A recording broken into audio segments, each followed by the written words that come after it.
शुरुआत रजत जी आपसे करती हूं। अभय चौटाला एक बड़ा दावा कर रहे हैं कि 2024 से पहले तो गठन होकर रहेगा तीसरे मोर्चे का। किस आधार पर कर रहे हैं वो इतना बड़ा दावा?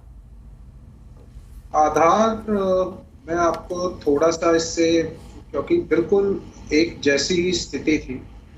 आधार इसका है, जब 25 जून 1975 को इमरजेंसी लगाई गई थी श्रीमती इंदिरा गांधी जी द्वारा।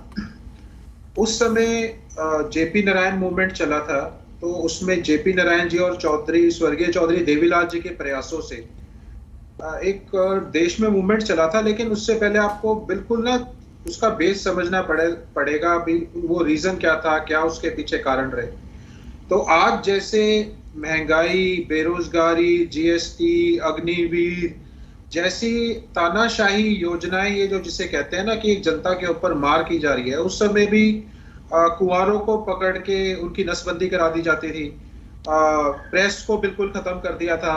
उस टाइम प्रिंट मीडिया हावी था, जैसे आजकल इलेक्ट्रॉनिक मीडिया है। प्रिंट मीडिया हावी था, उसके पेपर ब्लैंक आते थे, सारे फंडामेंटल राइट्स छीन लिए गए थे। बहुत बड़े बड़े लोगों को जेल में डाल दिया गया था, जिसमें स्वर्गीय चौधरी देवीलाल जी, बादल साहब, टोडा साहब, बरनाला साहब। आप 1986 की बात कर रहे हैं, आप 1986 की बात कर रहे हैं, लेकिन 10 महीने पहले भी ऐसी कोशिश हुई थी ना?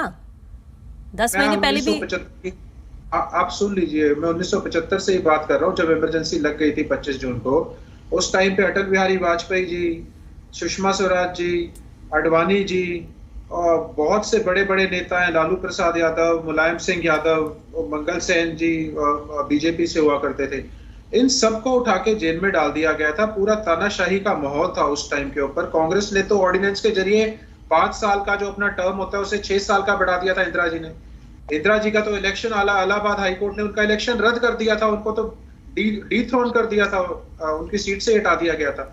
तो उस टाइम वो इंदिरा गांधी जी पूरे बौखला गई थी। लेकिन देश में जिस तरीके से दबाया जा रहा था, जैसे जन विरोधी तानाशाही नीतियां थोपी जा रही थी, उस समय तीसरे मोर्चे का गठन हुआ था। उस समय बहुत बड़े बड़े नेता कांग्रेस छोड़ के चले गए थे, जैसे वीपी सिंह जी, मोरारजी देसाई, चंद्रशेखर, सारे के सारे ये हैं, ये प्राइम मिनिस्टर भी रहे हैं। तो ऐसे ऐसे बड़े बड़े नेता छोड़ के चले गए थे। और सिर्फ 5-6 पार्टियों का नाम लूंगा उस वक्त जो तीसरा मोर्चा बना था। उस समय जॉर्ज फर्नांडिस जी की जनता दल, सेक्युलर, जनसंघ जिसे आज बीजेपी को नाम से जानता है, सीएफडी, कांग्रेस और रजत जी आज के बारे में बात कर लीजिए। ठीक है, हिस्ट्री आपने बता दी आपने। 1986 का आप जिक्र कर रहे हैं ना कि जब राजीव गांधी और कांग्रेस सरकार के तमाम विरोधी राजनीतिक दल थे वो जींद पहुंचे थे और वहां पर महागठबंधन का ऐलान किया गया था, उसी की बात कर रहे हैं आप। अब आगे बढ़ते हुए आज की बात कर लीजिए। आज की बात पे आ रहा हूं मैडम। आज भी ऐसी अग्निवीर जैसी योजनाएं, जीएसटी लगा रखा है भूख के रोटी के ऊपर, दूध दही लस्सी के ऊपर। बेरोजगारी जो है 40 साल की सबसे ज्यादा है, महंगाई सबसे ज्यादा है। उस टाइम सिलेंडर देख लीजिए, अब सिलेंडर का हाल देख लीजिए, तेल का देख लीजिए। किसानों पे जीएसटी लगना, 27 रुपए मात्र दिन आय हो गई है किसान की। उसके बाद ऐसी आज जो है, लेकिन कोई एक स्ट्रॉन्ग कांग्रेस जो है, जिसका एक कांग्रेस को होना चाहिए था, कांग्रेस जो अपनी ही जो इतिहास दोहराता है। आज कांग्रेस कोई बहुत स्ट्रॉन्ग पार्टी नहीं है कि कांग्रेस जो पिछले 2 साल के हम चुनाव देखे विधानसभा के, चाहे पिछले 5 राज्यों के थे या उससे 2021 में 5 राज्यों के थे। रजत जी, मैंने जो सवाल पूछा मुझे अब तक उसका जवाब नहीं मिला। आप किस आधार पर अभय चौटाला ये दावा कर रहे हैं कि 2024 तक गठन हो जाएगा? किससे बात हो गई, डायरेक्ट बता दीजिए। किस किस से बात हो गई है, किस किस से बात होना भी बाकी है? मैम, आप देश के लिए एक अलग विकल्प है और आप सोच रहे हैं सब कुछ अभी टेबल कर दिया जाएगा। तो आपको, अगर आपको सीधा ये जानना है तो पहले तो आप ये किस आधार पूछा आपने? मैंने आधार बताया, अब आप डायरेक्टली पूछ रहे हैं तो आपका इस बात का भी जवाब दे देता हूं। हरियाणा से इसकी शुरुआत इंडियन नेशनल लोकदल से होगी। जम्मू कश्मीर से फारूक अब्दुल्ला जी, जिनके ऊपर ईडी की कार्रवाई चल रही है, अगर आप ये जानना चाहते हैं तो। पंजाब से अकाली दल, यूपी से अखिलेश यादव जी और मायावती जी का भी देखेंगे अभी, लेकिन बीजेपी के साथ है।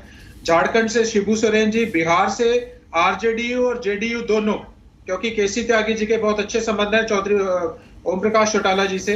उसके बाद चिराग पासवान भी आने को तैयार है।